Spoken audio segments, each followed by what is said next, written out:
કૃષિ બિલ અંગે દક્ષિણ ગુજરાતના ખેડૂતોના અગ્રણીઓનું એક સંમેલન બારડોલી ખાતે ગુરુવારના રોજ યોજાનાર છે, જેમાં ગુજરાત ભાજપ પ્રદેશ અધ્યક્ષ સી આર પાટીલ આ ખેડૂત અગ્રણીઓને સંબોધન કરી માર્ગદર્શન આપશે। જે અંગે માહિતી આપવા એક પત્રકાર પરિષદનું ભાજપ કાર્યાલય ખાતે આયોજન કરાયું હતું। રાજ્યમાં 700 વિસ્તારમાં ખેડૂત સંમેલનનું આયોજન કરાનાર હોવાનું પણ ભાજપના પ્રદેશ અધ્યક્ષ સી આર પાટીલે જણાવ્યું છે। ગુરુવારે બારડોલી ખાતે યોજાનારા ખેડૂત સંમેલન અંગે માહિતી આપતા જિલ્લા પ્રમુખ સંદીપ દેસાઈએ જણાવ્યું હતું કે કૃષિ બિલના નામે રાજકીય રોટલો શેકવા નીકળેલી કોંગ્રેસ સહિતની રાજકીય પાર્ટીઓ હવે ખુલ્લી પડી જવા પામી છે। કૃષિ બિલના બહાને ભોળા ખેડૂતોને ભરમાવવા માટે નીકળેલી કોંગ્રેસ સહિતની રાજકીય પાર્ટીઓના બદ ઇરાદાઓ ખુલ્લા પાડવા અને કૃષિ બિલની સાચી હકીકત ખેડૂતો સુધી પહોંચાડવા માટે કેન્દ્ર સરકારની ગાઈડલાઈન મુજબ સમગ્ર દેશમાં ખેડૂત સંમેલનનું આયોજન કરવાનું નક્કી કરાયું છે। અંતર્ગત ગુરુવારે સવારે 10 કલાકે બારડોલી સ્વરાજ આશ્રમ ખાતે દક્ષિણ ગુજરાતના ખેડૂતોનું એક સંમેલન યોજાશે, જેમાં ગુજરાત ભારતીય જનતા પાર્ટી પ્રદેશ અધ્યક્ષ સી આર પાટીલની અધ્યક્ષતામાં બારડોલી ખાતે યોજાનારા આ સંમેલનમાં સુરત, તાપી, भरूच, नर्मदा जिला खेडूत अग्रणियों पर खास जोड़ाશે। दिल्ली में कई दिनों से एक किसान आंदोलन चल रहा है। एक किसान आंदोलन के अंदर किसान कम है, पॉलिटिकल पार्टी के लोग ज़्यादा इसके अंदर सक्रिय हैं।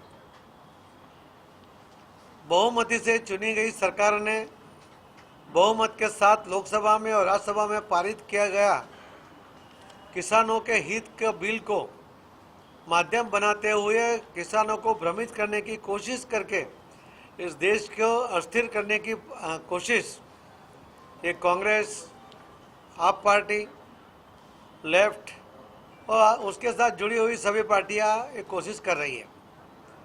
किसानों के हित के लिए इस बिल के अंदर बहुत से प्रावधान किए गए हैं। किसान अपनी उपज इस देश में जहां उसको ज़्यादा भाव मिले वहां पर वो बेच सकता है। किसान ने बेचे हुए माल का पैसा उसको 3 दिन में मिल जाए, उसके अंदर व्यवस्था है। किसान अगर कोई व्यापारी के साथ कॉन्ट्रैक्ट करता है और उसके अंदर उसका पेमेंट नहीं आता है तो कलेक्टर को कंप्लेंट करेगा तो 30 दिन के अंदर कलेक्टर उसके लिए निर्णय कर सकता है। इस तरह का भी प्रावधान इस बिल के अंदर किया गया है, जो पहले कभी भी उनके बेचे हुए माल का पैसा आएगा नहीं आएगा, कब आएगा, वो उसके लिए कोई सिक्योरिटी नहीं थी। इसके अंदर उसको सिक्योर्ड किया गया है। इसी तरह जो हर साल हर किसानों के अकाउंट में 6,000 रुपया मोदी साहब की ओर से आ रहा है, तो खेडूतों को आज तक किसानों को कभी कोई पैसे की मदद कांग्रेस के समय में सीधी नहीं मिली। एफसीआई की जो कांग्रेस के समय में जो भी पेमेंट किसानों को होता था वो एजेंटों के द्वारा होता था, यानी एजेंट को पैसा दिए बिना उनको अपना पेमेंट नहीं मिलता था। ये प्रथा भी इस बिल के द्वारा बंद की गई है। अभी एफसीआई सीधा पैसा ये किसानों के अकाउंट में ही डालती है।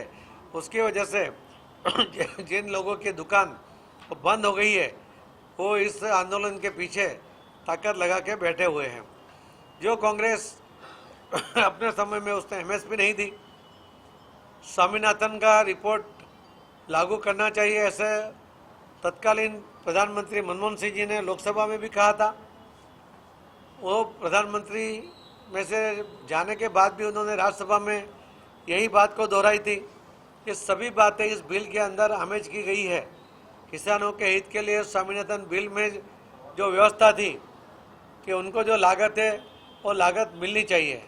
मोदी साहब ने उससे आगे बढ़कर जो लागत है, मान लो उसको 1,000 रुपया लागत है तो उसको 500 रुपया मुनाफा के साथ 1,500 रुपया मिलना चाहिए। इस तरह की व्यवस्था की गई है। ऐसे अनेक प्रकार के व्यवस्था इस बिल के अंदर किसानों के लिए हुई है। फिर भी किसानों को भ्रमित करते हुए जो एमएसपी के अंदर भी जो लागू करने वाले नहीं है ऐसा भ्रम जो फैला रहे हैं, वहाँ पर भी ये बिल के बाद तुरंत सरकार की ओर से एमएसपी डिक्लेयर की गई थी, भाव बढ़ा के किया था और आज भी सरकार ने कहा है कि हम वो लिखित स्वरूप में देने के लिए तैयार हैं। जो किसान नेता है वो तो इस बात को मानने के लिए तैयार है। हमारे जो पार्टियां, बाकी लोग जो शक्तियां हैं वो उनको आंदोलन बंद करने के लिए इजाज़त नहीं देती। वो चाहते हैं कि आंदोलन चलता रहे, सरकार बदनाम होती रहे। और इसीलिए भारतीय जनता पार्टी ने पूरे देश में 700 सम्मेलन और गुजरात में 10 सम्मेलन करके किसानों को मिलकर किसानों तक पहुंच के उनको सही बात समझाने की कोशिश करने वाले हैं। और मैं ऐसा मानता हूँ कि अभी तक 2 ही राज्य के अंदर ये आंदोलन चल रहा है। सबसे ज़्यादा किसानों की उपज है वो उत्तर प्रदेश और मध्य प्रदेश में है। अगर उनको नुकसान होता तो सबसे पहले वो किसान भी आंदोलन करते, मगर उसमें से कोई भी किसान इस आंदोलन में जुड़ा नहीं है। यही बताता है कि ये कई पॉलिटिकल पार्टियों के दिमाग की उपज है।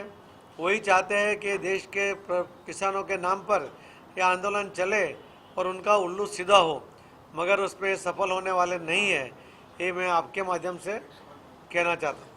हाल दिल्ही बोर्डर पर ખેડૂતો કૃષિ બિલના વિરોધમાં આંદોલન કરી રહ્યા છે, ત્યારે ભારતીય જનતા પાર્ટી કૃષિ બિલના ફાયદાઓ અંગે માર્ગદર્શન આપવાનું શરૂ કર્યું છે, જેમાં સમગ્ર રાજ્યમાં ખેડૂતોને ભાજપ દ્વારા સંમેલન યોજી માર્ગદર્શન અપાશે. Azhar Qureshi, T20 news.